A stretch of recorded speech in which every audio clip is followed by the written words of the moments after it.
There's been ups and downs in the relationship, but we need to learn from the mistakes of the past to hopefully overcome the challenges and build an even brighter future. And I want to play an important role in doing that.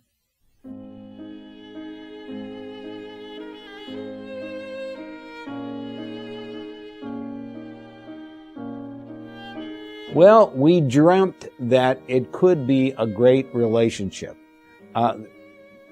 China is a huge country. There was a lot of mystery about China because China had been pretty closed. So we were very interested in learning more about China and figuring that maybe someday this huge country could be a great market for our agricultural products and that we could build a relationship. And indeed, that has far exceeded what we imagined it could be way back in 1979. Zhang Shiguang was the governor of Hebei. He came to Iowa, and we signed the sister state in July of 1983, my very first year as governor. He invited me to bring a delegation here to China in 84. And so we accepted his invitation, and I brought a big delegation, 50 people. Well, we built a lot of friendships, and we've had a lot of Iowans that have come here to China, and a lot of Chinese that have come to Iowa. We have an active Chinese association in Iowa, and we celebrate the Chinese New Year. And we have done a lot of trade in things like soybeans and pork, and most recently the market was reopened for beef. So these are very important. Well, I think once you build friendships and relationships, you not only become friends, but you trust each other and you're interested in each other's well-being. And because of that, I think that subnational relationship has been really good.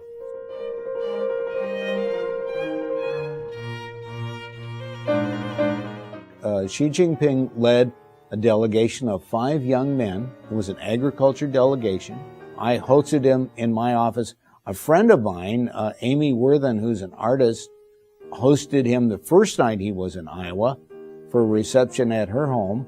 He met with Secretary of Agriculture Bob Lounsbury and then with me, and we took a picture in the governor's office with his whole delegation. What I find out, he's very outgoing and very very candid in his views. And I think he also is very committed to improving the well-being of the people of China. I know that he's working hard to not only increase the standard of living, but also reduce pollution, address the income disparity, and some of the other issues here. So to be a good leader, I think you've got to really focus on the things that are most important to your constituents. And I think he's proven to be that kind of a leader. I'm an Iowa farm kid. I love Iowa, and I enjoyed very much serving as governor. But when the President of the United States asks you to take on an important responsibility, this is, I think, the most important bilateral relationship in the world between America and China. I felt this is something I should do. And there's some big issues. The North Korean threat, that was the biggest issue facing us. And now we've seen with China's support and with the international community working together, the UN Security Council resolutions, I think convinced Kim Jong-un and North Korean regime to come to the negotiating table. And we've had this historic summit in Singapore between Kim Jong-un and President Trump. And obviously this is just the beginning, but I'm hopeful that will lead to the denuclearization of the Korean Peninsula, something that both the United States and China support. And that could be tremendously helpful to protect against war and to encourage a peaceful resolution of the differences. Then obviously we have trade issues right now. I'm hopeful they can be worked out because we've seen a tremendous increase in trade between our two countries over the years.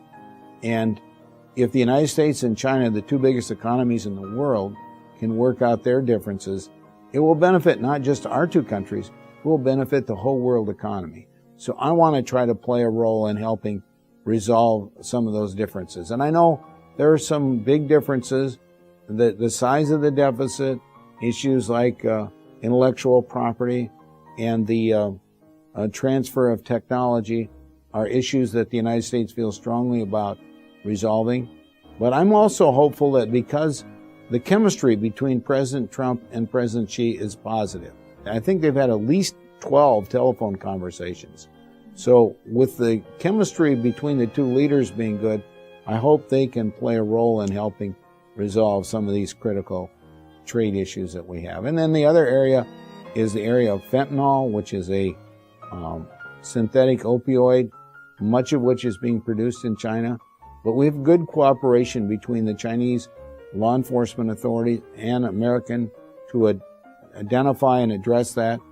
China is a growing economy. We ought to look at this as an opportunity because as China is moving more and more to a consumer-driven economy, as not just a manufacturing, producing-driven economy, that's an opportunity for additional trade. So I don't look at China as a threat. I am optimistic because I think we have two very strong leaders, and they both care about improving the opportunities for their people. So I'm very hopeful that the two leaders, both looking out for the interests of their own people, will reach an accommodation that will be a win-win, benefiting both China and America.